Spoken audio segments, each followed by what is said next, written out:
இருக்கக்கூடிய ட்ரக்ஸ் போதைப் பொருள் கல்லூரி மாணவர்களிடத்திலே வேகமாக பரவி வருகிறது. உயர்நிலைப்பள்ளி மாணவர்களிடத்தில் கூட போதைப் பொருள் கஞ்சா உள்ளே வந்து விட்டது. இது மதுவை போல வாசனை வெளியே வராதனாலே கண்டுபிடிக்க முடியாது. அவர்களுடைய பிஹேவியர் நடவடிக்கை மூலம்தான் இவன் ட்ரக்ஸுக்கு அடிமையாக இருக்கான்னு கண்டுபிடிக்க முடியும். எனக்கு தெரிந்த சில நண்பர்கள் அவர்களுடைய பிள்ளைகள் பள்ளி படிப்பு முடிகிற பருவத்திலேயே போதைக்கு அடிமையாகி போதைப் பொருளுக்கு ட்ரக்ஸுக்கு அம்மாவை அடிக்கிறது, அப்பாவை அடிக்கிறது, ரூபா கேட்டு அடிக்கிறது. இந்த போதைப் பொருளுக்கு ஆட்பட்டவர்கள் தான் மிருகங்களாக மாறுகிறார்கள். கோவையிலே ஒரு பெண் படுநாசம் செய்யப்பட்டதற்கு அவர்கள் ட்ரக்ஸ் சாப்பிட்டிருந்தது தான் காரணம் என்று காவல்துறையை 24 மணி நேரத்திற்குள்ளாக அவர்களை கண்டுபிடித்து விட்டது. இந்த போதைப் பொருளில் பஞ்சாப் மாநிலம் ஸ்போர்ட்ஸுக்கும் எல்லை காக்கும் படை சேவைக்கும் சிறப்பு பெற்றிருக்கக்கூடிய பஞ்சாப் இன்று நாசமாகிவிட்டது. ட்ரக்ஸ்னால தான், போதைப் பொருட்களால் தான். அந்த நிலைமை தமிழ்நாட்டுக்கு வந்துவிடக்கூடாது என்பதற்காகத்தான் ஒரு விழிப்புணர்வை மக்களிடம் ஏற்படுத்தவும் தமிழ்நாடு சர்க்காருக்கு முக்கியமான வேண்டுகோளாக புதிய சட்டங்கள் கொண்டு வாருங்கள். ட்ரக்ஸ், கஞ்சா, போதைப் பொருள் வைத்திருந்தால் குறைந்தபட்சம் 10 ஆண்டு சிறை, அதை பயன்படுத்துவோரை பிடித்தால் 7 ஆண்டு சிறை என்று சட்டத்தை இயற்றி அதை அமுல்படுத்தி எங்கெங்கே சந்தேகம் வருதோ அதை ரெய்டு பண்ணால் ஸ்டாம்ப் சைஸில் போதைப் பொருள் உள்ள தாளில் ஒட்டி வச்சுருப்பான். அதை கூட மாணவர்கள் மிக எளிதாக பரப்போட்டு விடுகிறார்கள். பெண் பிள்ளைகள் கூட சில இடங்களிலே இந்த ட்ரக்ஸுக்கு அடிமையாகிறார்கள். தமிழகத்தின் வாழ்வாதாரங்களை காப்பதற்காகவே என் வாழ்நாளெல்லாம் போராடி வருகிற நான் என்னுடைய வாழ்க்கையினுடைய சாயங்கால வேலைக்கு நான் வந்துவிட்டேன். எஞ்சிய நாட்களிலும் தமிழ்நாட்டுக்கு சேவை செய்ய விரும்புகிறேன். இந்த நதிகள் இணைப்புக்காகத்தான் என்று நான் ஒரு நடைபயணம் நடத்தினேன். இப்பொழுது இந்த ட்ரக்ஸு கஞ்சாவை ஒழிப்பதற்கு விழிப்புணர்வை ஏற்படுத்துவதற்கு இந்த நடைபயணத்தை, சமத்துவ நடைபயணத்தை வெற்றிகரமாக நடத்த முடிவு செய்திருக்கிறோம். 4 டாக்டர்கள் உடன் வருவார்கள். எல்லா மருந்துகளும் கொண்ட 2 வேன் உடன் வரும். குடிதண்ணீர் வசதி 2 டேங்கர் கூட வந்துக்கிட்டே இருக்கும். அவர்களுக்கு யாருக்காவது உடல்நலம் என்றால் உடனே அதை சரிபார்த்து கொடுப்போம். நானே ஒரு 2 பேராக என்னோடு பேசி கொண்டு வர அனுமதிப்பேன். இந்த பயணம் முடிவதற்குள்ளாக பெரும்பாலோர் என்னிடம் பேசி விடுவார்கள். புகைப்படமும் எடுத்துக்கொள்வார்கள். சான்றிதழும் அவர்களுக்கு கொடுக்கப்படும். அந்த பிள்ளைகள் அதற்கு பிறகு இங்கே இந்த நடைபயணத்தில் எனக்கு புதிய அனுபவம், வித்தியாசமான அனுபவம் என்னவென்றால், நிறைய டிப்ளமோ ஹோல்டர்ஸ், டிகிரி ஹோல்டர்ஸ், பட்டதாரிகள் நிறைய சேர்ந்திருக்காங்க. அவங்க அப்பா அம்மாவுடைய அனுமதியோடு சேர்ந்திருக்காங்க. 12 நாள் வருமானத்தை இழக்க வேண்டி வருவேன் என்கிற போது உங்களோடு நடக்கிற முடிவெடுத்தா வந்திருக்கோம். அந்த வருமானத்தை பற்றி எங்களுக்கு கவலை இல்லை. எங்கள் பேரண்ட்ஸே, எங்கள் பெற்றோர்களே போக சொன்னாங்க. என் துணைவியாரே நீங்கள் போய் கலந்துக்கிடுன்னு சொன்னாங்க என்று இந்த 7 இடங்களிலும் கூட அது பெரிய எனக்கு ஒரு நம்பிக்கையை ஊட்டியிருக்கிறது. நடைபயணம் போவதனால போலீஸ் இலாக்காவினர் எங்கள் வேலையை நீங்கள் சுலபமாக்கிட்டீங்க, எங்கேயுமே டிராஃபிக் ஜாம் வராது, நாங்கள் ஒழுங்குபடுத்திக்கிட்டே வருவோம், எங்கள் பையங்க அதை அருமையாக செய்வாங்க. போகிற வழியில் ஏதாவது எங்காவது ஒரு விபரீதம் என்றால் அதை தடுப்பார்கள். ஒரு பசுமாடு ஒரு கிணற்றுக்குள்ளே விழுந்து விட்டது. குய்யோ முறையோ அந்த குடும்பம் அழுது கொண்டிருந்தது. ஒரு நடைபயணத்தில் எங்கள் பையன்கள் எல்லா கொச்சக்கயிறெல்லாம் வச்சுருப்போம். உடனே கிணற்றுக்குள் குதித்து அந்த காராம்பசுவை மீட்டு கொண்டு வந்து காயப்படாமல் மேலே கொண்டு வந்து சேர்த்து கொடுத்தார்கள். இம்மாதிரி பொதுநல உணர்வை ஏற்படுத்துவதோடு சமத்துவம் என்ற வார்த்தையை நான் பயன்படுத்தியதற்கு காரணம், நான் படிக்கிற காலத்தில் என் அரை நண்பன் என்ன ஜாதி என்று 4 வருஷம் தெரியாது. தெரிய முற்பட்டால் அது அநாகரீகம் என்று கருதப்பட்டது கல்லூரிகளிலே, பள்ளிகளிலே. இப்பொழுது கல்லூரிகளிலே ஜாதி அடிப்படையிலே சங்கம் வைத்துக் கொள்கிறார்கள். மோதல் ஏற்படுகிறது. கைச்சண்டையாக முடிவதில்லை. வீச்செறிவாலும் பட்டாக்கத்தையும் கொண்டு வந்து தாக்கிக் கொள்கிறார்கள். இது முதலில் போக்க வேண்டியது. சாதிகள் இல்லையடி பாப்பா, குல தாழ்ச்சி உயர்ச்சி செல்லல் பாவம், யாதும் ஊரே யாவரும் கேளீர், பிறப்புக்கும் எல்லா உயிர்க்கும் என்ற உணர்வை ஊட்டுவோம். சாதி அடிப்படையிலே சங்கம் வைக்கக்கூடாது. சாதி அடிப்படையிலே மோதல் கூடாது. மத அடிப்படையிலே வெறுப்பு வளரக்கூடாது, மோதல் வரக்கூடாது. இதையும் மக்கள் மன்றத்திலேயும் இளம் தலைமுறையினரிடத்திலேயும் ஆழ பதிய வைப்பதற்காகத்தான் இந்த தலைப்பையே நான் சூட்டியிருக்கிறேன். இதை தொடங்கி வைப்பதற்கு 2026 ஜனவரி 2ஆம் தேதி திருச்சி மாநகரில் உழவர் சந்தையிலே நாங்கள் புறப்பட இருக்கிறோம். தமிழகத்தினுடைய முதலமைச்சர் மாண்புமிகு சகோதரர் தளபதி ஸ்டாலின் அவர்கள் தொடங்கி வைக்கிறார்கள். அந்த முதல் கூட்டத்தில் இந்திய யூனியன் முஸ்லீம் லீக்கினுடைய ஒருவரும் தலைவர் பேராசிரியர் காதர் மைதீன் அவர்களும், காங்கிரஸ் இயக்கத்தினுடைய தமிழ்நாடு தலைவர் செல்வ பெருந்தகை அவர்களும், விடுதலை சிறுத்தைகளின் நிறுவன தலைவர் சகோதரர் தொல் திருபா அவர்களும் அங்கே வந்து எங்களை வாழ்த்தி வழி அனுப்புகிறார்கள். அடுத்தடுத்து மணப்பாறையிலே பேராசிரியர் ஜவஹர்லா அவர்களையும், அதை போல ஆதித்தமிழர் பேரவை அதிகமானவர்களையும், தமிழக வாழ்வுரிமை கட்சி தலைவர் வேல்முருகன் அவர்களையும் நான் அழைத்திருக்கிறேன். திண்டுக்கல்லில் இந்திய கம்யூனிஸ்ட் கட்சி மாநில செயலாளர் வீரபாண்டியன், மார்க்சிஸ்ட் கம்யூனிஸ்ட் கட்சி மாநில செயலாளர் சண்முகம், அதே போல தந்தை பெரியார் திராவிடர் கழக தலைவர் கோவை ராமகிருஷ்ணன், திராவிடர் விடுதலை கழக தலைவர் கொளத்தூர் மணி அவர்கள், ஆதித்தமிழர் பேரவை தலைவர் அதியமான் அவர்கள், முருகவேல் ராஜன் அவர்கள், நாகை திருவள்ளுவன் தமிழ் புலிகள் கட்சி அவரும் திண்டுக்கல்லிலே வந்து கலந்து கொள்கிறார்கள். கொடை ரோட்டிலும் வாடிப்பட்டியிலும் கூட அன்று இரவு பொதுக்கூட்டங்களுக்கு சகோதரர் ஈஸ்வரன் கொங்கு தேசிய மக்கள் கட்சி தலைவர், அதே போல மற்ற தலைவர்களும் கொடை ரோட்டிலும் வாடிப்பட்டியிலும் நடக்கிற கூட்டங்களிலே பங்கேற்பார்கள். நிறைவு நிகழ்ச்சி ஜனவரி 12ஆம் தேதி கூடல் மாநகரில், மதுரை மாநகரில் ஏற்பாடு செய்யப்பட்டு வருகிறது.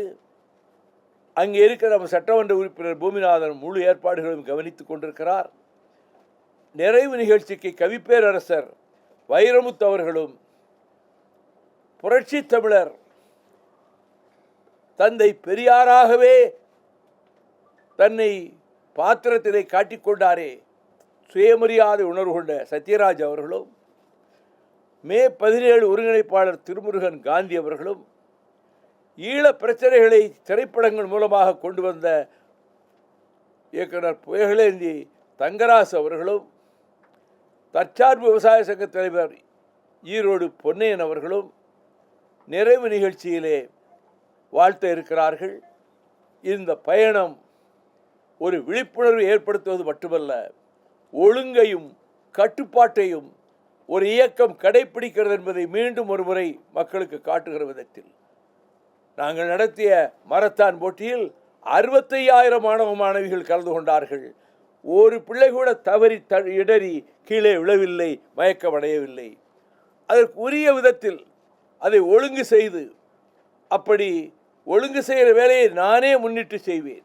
ஆகவே இந்த நடைப்பயணம் என்பது போதைப்பொருள் கஞ்சா அடியோடு ஒழிப்பதற்கும், சாதிமத பூசலற்ற சமத்துவ சகோதரத்துவத்தை தமிழகத்திலே நிலைநாட்டுவதற்கும் இயற்கை எனக்கு கொடுத்திருக்கின்ற சொற்பமான என்னுடைய பேச்சாற்றலையும் பயன்படுத்துவதோடு நானே நடப்பேனே தவிர ஒரு ஊரில் நடந்துவிட்டு காரில் ஏறி இன்னொரு ஊருக்கு போகிற வழக்கம் எந்த நடைபயணத்திலையும் கிடையாது. முதல்ல எடுத்து வைக்கிற நடை கடைசி பாயிண்ட் வரைக்கும் இருக்கும்.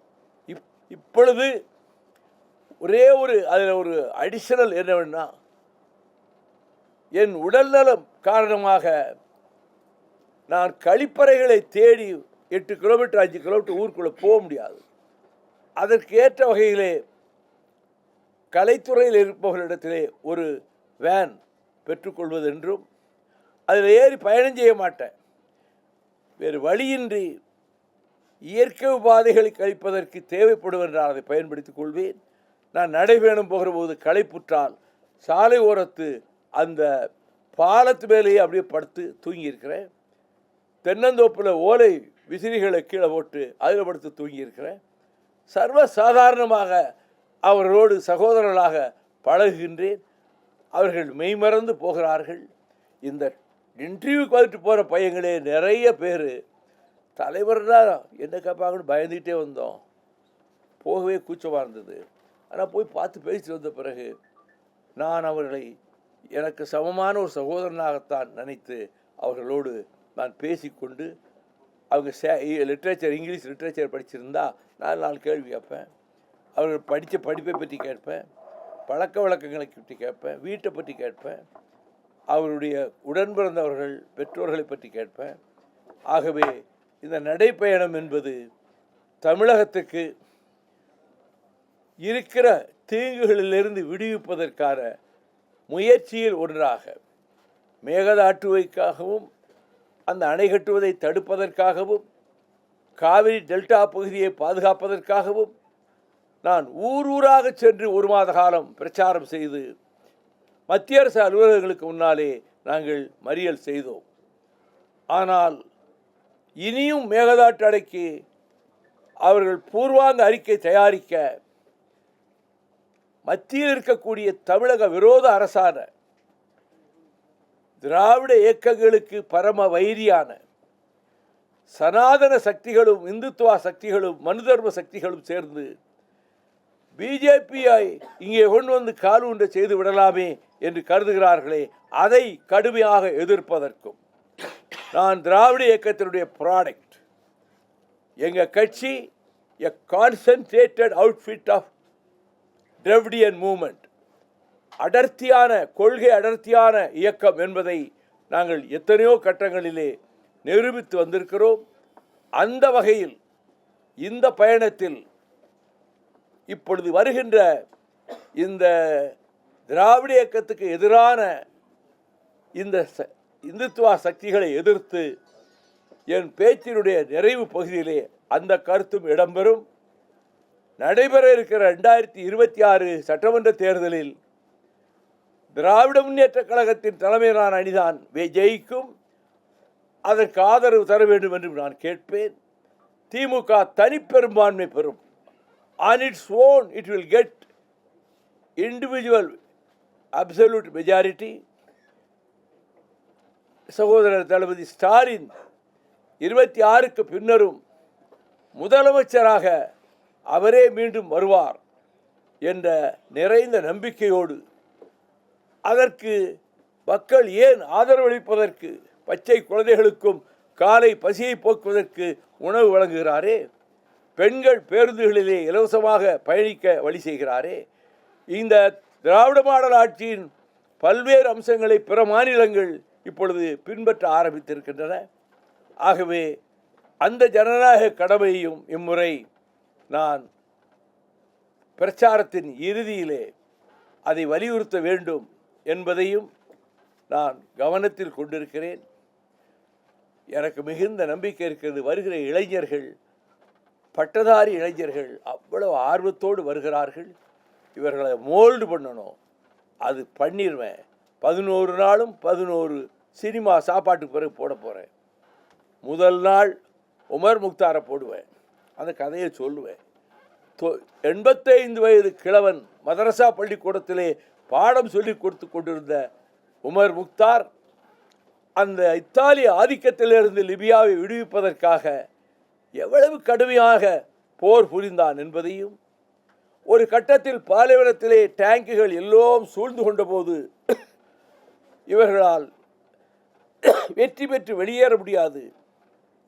அப்பொழுது தலைமை தளபதி கடைசியில் தன் உயிரை கொடுக்கின்ற காட்சியும், உமர் முக்தாரை கடைசியில் கைது செய்து அறையில் பூட்டி வைத்திருக்கிற போது அந்த தளபதி, இத்தாலிய தளபதி மனிதாபிமானம் கொண்டவர். உங்களுக்கு என்ன வேணும்னு கேட்பான். என் விலங்கை கொஞ்சம் அவுத்து விட்டீங்கன்னா நான் தொழுகை செய்யணும். அவுத்து விடுவாங்க. ஒரு சட்டியில் தண்ணி கொண்டு வந்து தொழுகையை முடிச்சுட்டு மறுநாள் தூக்கு மேடைக்கு கொண்டு போகிறாங்க. பல்லாயிரக்கணக்கான மக்கள் சுற்றி நிற்கிறாங்க. இது கற்பனையில் நடந்தது. அவரை தூக்கிலே போடுகிறார்கள். அப்பொழுது அவர் கையில் வைத்திருந்த மூக்கு கண்ணாடி கீழே விழுந்துவிடும். ஒரு 5 வயது சிறுவன் அந்த மூக்கு கண்ணாடி எடுத்துக்கொண்டு ஓடுவதாக படத்தை முடித்திருப்பார்கள். அடுத்த தலைமுறையும் லிபிய விடுதலைக்கு போராட வேண்டும் என்ற கருத்தை அதிலே வலியுறுத்தியிருப்பான்.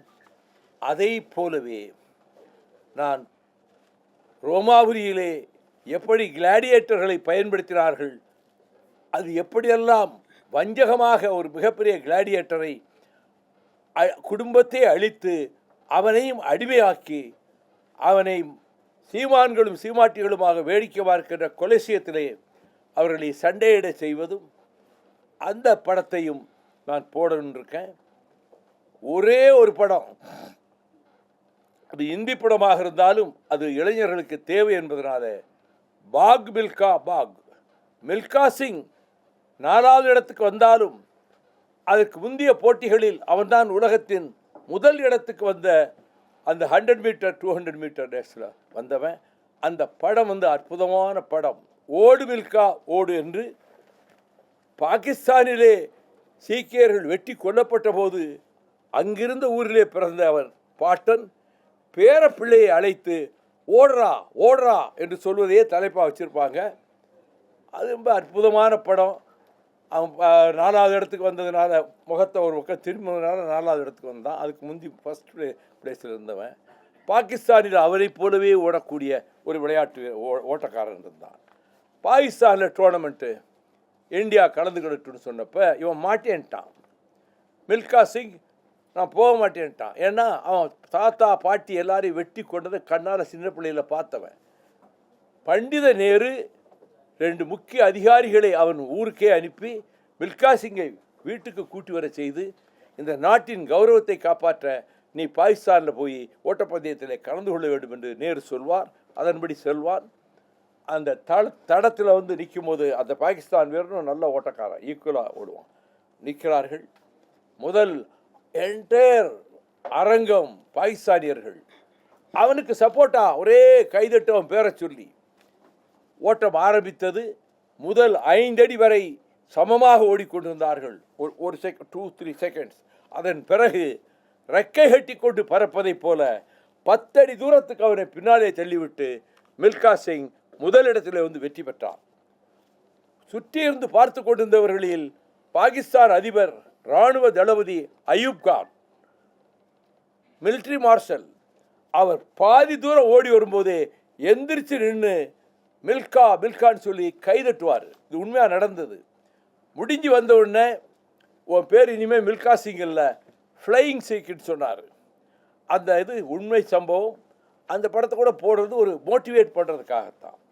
அதை போலவே வீரபாண்டிய கட்டபொம்மனையும் சிவகங்கை சீமையையும் வீர உணர்ச்சியை ஊட்டுவதற்காகவும், பராசக்தி மனோகராவை சமூகத்திலே புரட்சி ஏற்படுத்துவதற்காகவும், நாடோடி மன்னனையும் தாய்க்கு பின் தாரத்தையும் அது வரக்கூடிய அற்புதமான கருத்துக்களுக்காகவும் வீர விளையாட்டுகளுக்காகவும் என்று ஒரு 11 படம் செலக்ட் பண்ணிக்க. டெய்லி இரவு நேரத்தில் அதுக்கு எல்இடி ஸ்க்ரீன் எல்லாம் வச்சு போடுவோம். காலையில் வெயில் ரொம்ப அதிகமாக முன்னாடியே 8:30 புறப்பட்டா தான் ஓரளவு ரொம்ப வெயில் உள்ள ஒரு அளவுக்கு போயிட்டு பிறகு இடையில் ஒரு கேப் விட்டுட்டு பிறகு சாயங்காலம் மீண்டும் தொடர்ந்து இந்த 12ஆம் தேதி முற்றுப்பெறுகிற இந்த பயணம் வெற்றி பெறும் என்று நம்புவதற்கு காரணம், இந்த போன 7 மண்டலத்திலும் ஏராளமான நிருபர்கள் வந்திருந்தார்கள், புகைப்பட கலைஞர்கள், தொலைக்காட்சி ஊடகங்கள் வந்திருந்தன. நான் எல்லா இடத்துலையும் விரிவாக சொன்னேன். ஆனால் பொதுவான ஒரு போக்கு எப்படி இருக்குன்னா, வில்லங்கமான விவகாரங்களை, தேவையில்லாத விவகாரங்களை அலசி ஆராய்ஞ்சி இந்த வாதங்கள், மாலை நேரத்து இரவு நேரத்து வாதங்கள் இருக்கு, அதில் தேவையில்லாத பிரச்சனையை கூட எடுத்து திரும்ப திரும்ப திரும்ப தொலைக்காட்சிகள் அதை காட்டுகின்றன. அது அவர்கள் உரிமை. ஆனால் ஒவ்வொரு மண்டலத்திலும் நான் எடுத்து வைத்த கருத்துக்களை யூடியூப்லேயும் சோசியல் மீடியாவிலையும் பல்லாயிரக்கணக்கானவர்கள் பகிர்ந்து கொள்கிறார்களே தவிர எங்களுக்கு தொலைக்காட்சிகளினுடைய கருணை பார்வை எங்கள் மீது திரும்பலை. அதை பற்றி இதுக்கு முன்னாடி நடைபெறும் போகிறப்பெல்லாம் டிவியும் கிடையாது, ஒன்றும் கிடையாது, மக்கள்கிட்ட கொண்டு போய் சேர்க்கிற சாதனம் கிடையாது. ஆனால் இப்பொழுது கொண்டு போய் சேர்க்க முடியும். போக்குவரத்தை ஒழுங்குபடுத்துவதும், ஒரு பெரும் கூட்டம் கூடிவிட்டால் அங்கு எந்த அசம்பாவிதமும் நடந்து விடாமல், ஒரு உயிருக்கு கூட தீங்கு நேர்ந்து விடாமல், ஒருவர் கூட காயப்பட்டு விடாமல் பாதுகாக்க வேண்டிய பொறுப்பு அந்த நிகழ்ச்சியை நடத்துகிறவனுடைய பொறுப்பு, என்னுடைய பொறுப்பு. ஒரு சின்ன அசம்பாவிதம் கூட வரக்கூடாது. ஒருவன் கூட இடிபட்டு மிதிபட்டு கீழே விழுந்தான்னு வரக்கூடாது. இது பொதுமக்கள் அல்லது பார்வையிட வருகிறவர்கள் பெருமளவில் வெள்ளமென கூடுகிற போது அவர்களை பாதுகாக்க வேண்டிய பொறுப்பு அந்த நிகழ்ச்சியை நடத்துகின்ற அந்த தலைவருக்குத்தான் உண்டு. அவர்தான் அந்த கடமை உணர்வோடு இருக்கணும், குற்ற உணர்ச்சி இருக்கணும். அணுவளவு குற்ற உணர்ச்சியும் இல்லாமல் சம்பவத்திலே 43 பேர் இறந்து போனார்கள் என்றாலும் அதை பற்றி கெஞ்சிற்றும் கவலைப்படாமல், அணுவளவும் குற்ற உணர்ச்சி இல்லாமல் சென்னைக்கே விரைந்து ஓடி வந்துவிட்டு மறுநாளாவது போய் பார்த்தார்களா என்றால் இல்லை. 1.5 மாதம் கழித்து இளவு வீட்டுக்கு துக்கம் கேட்டு போகிறது அந்த வீட்டுக்கு தான் போகணும். நான் 1 மாதம் கழித்து எங்கள் ஊருக்கு போனாலும் எத்தனை வீட்டில் துக்கம் நடந்திருக்கோ அந்த வீடுகளுக்கு போய் நேராக போய் தான் துக்கம் கேட்கணும். வீட்டுக்கு வரவழைச்சு கேட்கக்கூடாது. அவையெல்லாம் படித்து கொள்ள வேண்டிய பொது வாழ்வில் பாலபாடங்கள், அரிச்சுவடி. அதை பின்பற்ற வேண்டும். நான் யாரையும் குறை சொல்வதற்காக அல்ல. ஒரு சம்பவம் நடந்து 42 பேருக்கு மேலே 40 பேருக்கு மேலே உயிரிழந்தார்கள். நாடே பதறி போய்விட்டதுங்கிற போது இப்படி பெரும் கூடுகிற இடத்தில் காவல்துறைக்கு அவர் பாராட்டும் நன்றியும் சொன்னார். ஆனால் தன் கடமையில் அவர் தவறிவிட்டார்.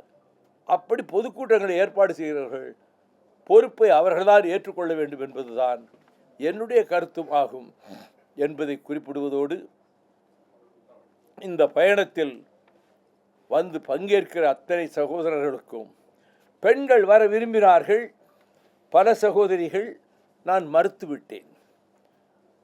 ஏனென்றால் அதிலே சில சிரமங்கள் இருக்கின்றன. அவர்களுக்கு அப்படி சங்கடப்படுத்த நான் விரும்பவில்லை. அதனால் நீங்கள் சாலை ஓரத்திலேருந்து வாழ்த்தி அனுப்புனா போதுமா, நீங்கள் பயணத்தில் வேண்டான்னு சொல்லிட்டேன். பெரும்பாலும் மாணவர்கள், இளைஞர்கள் நிரம்ப இதில் சேர்ந்திருக்காங்க. அதை ஒருங்குபடுத்துகின்ற ஒருங்கிணைப்பாளராக சகோதரர் ஜீவனும், அதை வழிநடத்துகிறவராக தொண்டர்படை தலைவர் பாஸ்கர சேதுபதியும், ஆங்காங்கே இருக்கக்கூடிய மாவட்ட செயலாளர்களும், இந்த நடைபயணத்தை வரவேற்கக்கூடிய பெருமக்களும் எங்களுடைய பயணத்தை ஊக்குவித்து, நான் போகிற இடமெல்லாம் என்னை வந்து சந்தித்து எனக்கு கைத்தறி ஆடைகள் வழங்கி, கட்சிக்கு அப்பாற்பட்டவர்கள், நல்ல காரியம் செய்கிறீங்க, எப்பயுமே இது இப்போ தேவையான ஒன்று, சாதி மத சண்டை இல்லாமல் ஆக்கணும்னு சொல்கிறதும், இந்த போதைப் பொருள் கஞ்சாவை ஒழிப்பதும் தேவையான ஒன்று. அதை நீங்கள் அதை முன்னெடுத்து அதை குறிக்கோளாக வைத்து போகிறீங்க என்று என்னை மனதார மெச்சி பாராட்டியிருக்கிறார்கள். அதிலே நான் ஊக்கமடைந்திருக்கிறேன். இதை சிறப்பான முறையிலே நடத்துவதற்கு, மக்கள் மன்றத்திலே கொண்டு போய் சேர்ப்பதற்கு தொலைக்காட்சி ஊடகங்களினுடைய கொஞ்சம் கரிசனம் தேவை. அவர்கள் இதை மக்களிடத்திலே கொண்டு போய் சேர்க்கட்டும். நான் அரசியலாக பேசுவதை கூட அவர்கள் தவிர்க்க நினைத்தால் அது அவர்கள் விருப்பம். ஆனால் மற்ற கருத்துக்கள் தமிழகத்தின் கோடானு கோடி மக்களுக்கு போய் சேர வேண்டியது. நான் பிறந்த பொன்னாடு, உலகிலேயே பழமையான நாகரீகம் வளர்ந்த புண்ணிய பூமி. தந்தை பெரியார், பேரறிஞர் அண்ணா போன்ற மாபெரும் தலைவர்கள், நாயரும் நடேசனாரும் தியாகராயரும் அமைத்த அடித்தளத்தில் அவர்களோடு முத்தமிழ் அறிஞர் கலைஞரும் சேர்ந்து எழுப்பிய திராவிட இயக்க கோட்டை எத்தனையோ லட்சம் பேர் சிறைச்சாலைகளுக்கு சென்று உயிர்களை கொடுத்து உதிரம் சிந்தி கட்டி எழுப்பப்பட்ட எக்கை காட்டிலும் வலிமையான கோட்டைதான் திராவிட இயக்க கோட்டை. அதில் 61 ஆண்டுகள் எனக்கு கழிந்து விட்டன. திராவிட முன்னேற்ற கழகத்திலே 30 ஆண்டுகள், 26 முறை சிறைவாசம். அதன் பின்னர் மறுமலர்ச்சி திமுகவிலே 31 வருடம், இதிலே 3 வருடம் மொத்தம் சிறைவாசம். நான் 7.5 ஆண்டுகள் சிறையில் இருந்திருக்கிறேன். நான் நேர்மையாக வாழ்கிறேன். என் மனச்சாட்சி தூய்மையாக இருக்கிறது. நாணயமாக வாழ்கிறேன். என் உள்ளம் பரிசுத்தமாக இருக்கிறது. இந்த கரங்கள் கரைபடியாதவை என்பதை ஊர் அறியும், உலகறியும், நாடறியும், நல்லோர் அறிவர், நடுநிலையாளர் அறிவர்.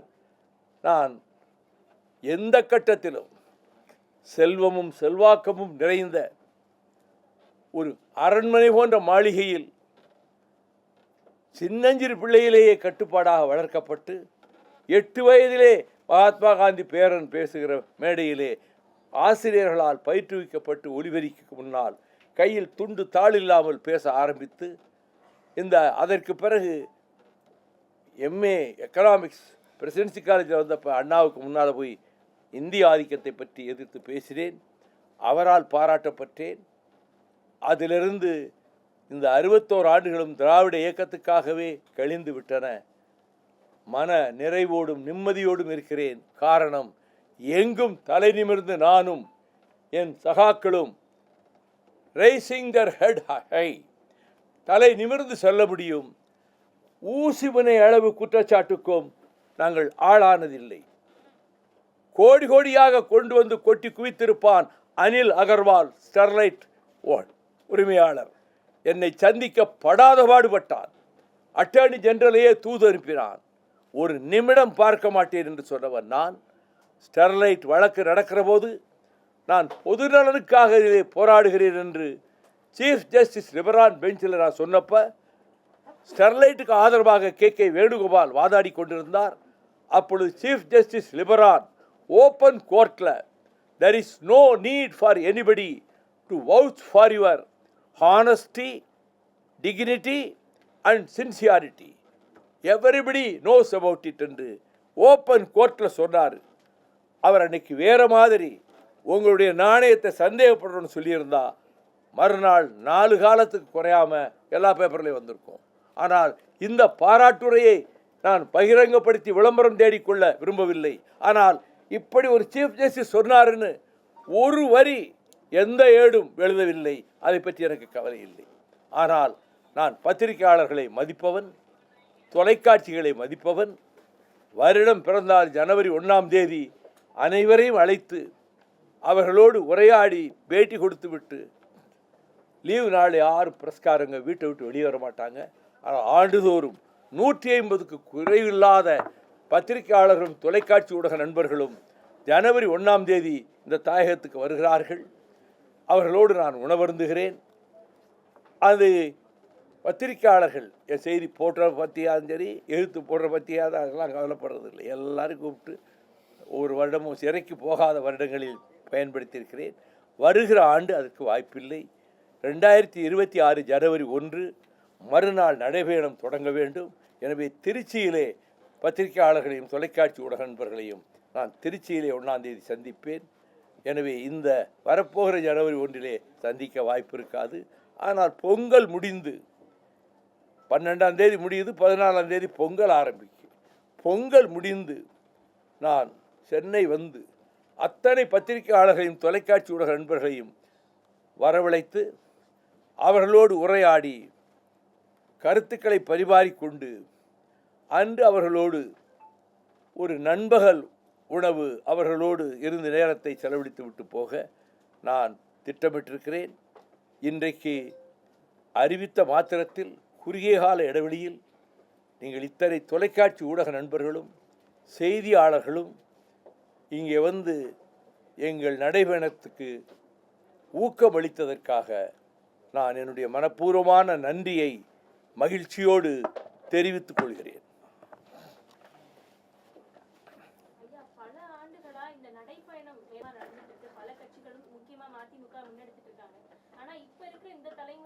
எந்தெந்த கட்சிகள் தொடர் நடைபயணம் விடாமல் நடந்திருக்கு? ஒரு கட்சி பேரை சொல்லுங்க, ஒரு கட்சி பேரை சொல்லுங்க.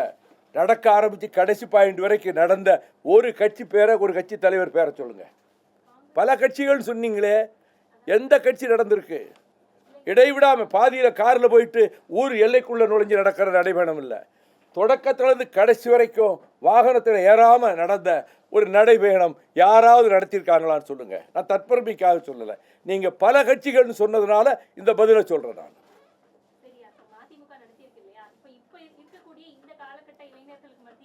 நான் என்ன காரணம் என்பதை, நோக்கம் என்பதை மிக விரிவாக சொல்லிவிட்டேன். அதில் என்ன சந்தேகம் உங்களுக்கு? பெரும் தாக்கத்தை ஏற்படுத்தும். You have to see. மது விலக்கு இப்போ நீங்கள் மதுவுக்கு எதிராக போராட்டம் சொன்னோம். இப்போ வந்து போதைப் பொருள் சொல்கிறோம். இது ரெண்டுக்கும் வித்தியாசம் இருக்குல்ல? ரெண்டுக்கும் வித்தியாசம் இருக்கு. மது அருந்தியவர்களை அவன் வர்ற வாசனையிலேயே கண்டுபிடிக்கலாம். ஆனால் போதைப் பொருள் பயன்படுத்துகிறவர்களை கண்டுபிடிக்க முடியாது. அவனுடைய பிஹேவியர் மூலம் தான் கண்டுபிடிக்கலாம். உங்கள் போராட்டம் எதை நோக்கி போகுதுன்னு சொல்கிறேன். போதைப் பொருளும் கஞ்சாவும் அடியோடு தமிழகத்திலே இருந்து முற்றாக ஒழிக்கப்பட வேண்டும். அரசு அதற்குரிய சட்டங்களை நிறைவேற்ற வேண்டும் என்பதையும் வலியுறுத்தி மக்களிடமும் விழிப்புணர்வை ஏற்படுத்த இந்த பயணத்தை நான் மேற்கொண்டிருக்கிறேன்.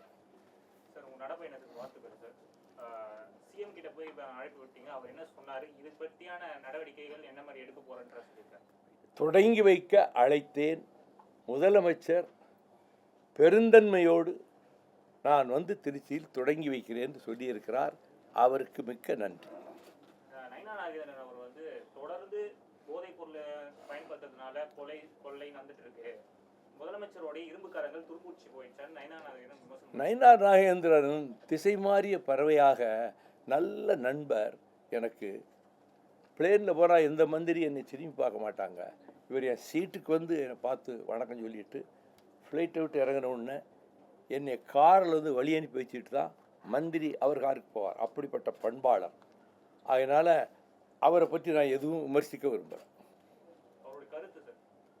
அவர் கருத்தை அவர் சொல்கிறாரு, என் கருத்தை நான் சொல்கிறேன், மக்கள்கிட்ட சொல்கிறேன், கோடிக்கணக்கான மக்களிடம் சொல்லுகிறேன்.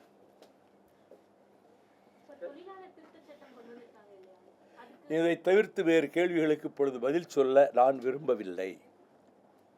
முடிந்தால் நடைபயணத்தை பற்றி நீங்கள் செய்தி போடுங்கள்.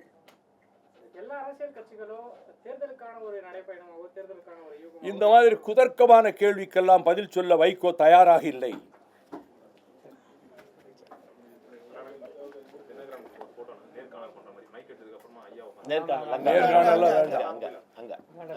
நேர்காணல் வேண்டாம்.